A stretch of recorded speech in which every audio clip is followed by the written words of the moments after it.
All right, Michael Casagrande here with Matt Zenitz. We're here to talk today about the most indispensable players on Alabama's roster as they enter the fourth week of the season against ULM. Matt, you take it away. Who's your pick? I have two. So, first of all, go with an obvious one first, and then go with maybe one that's a little bit under the radar second. But the first one, Derrick Henry. I know Derrick has been a big contributor here during the course of the last couple of years, in particular last year, and just looks like an even better, more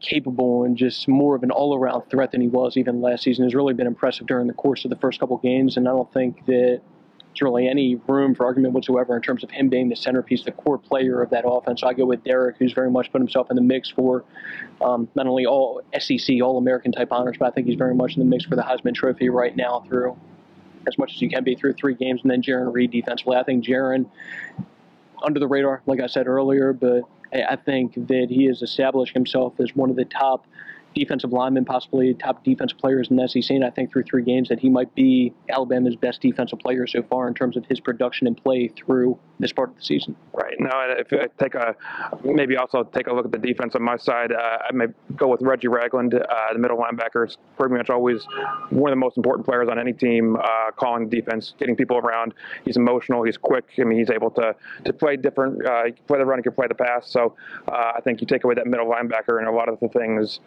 you can see what happened in the first game of last year without having Trey Priest in there. The middle linebacker was so important, and having new guys in there having to take care of it was, you could see a drop off. So I'll go with Reggie Ragland, and maybe even just if we go special teams, I'm a bit partial to the punting game.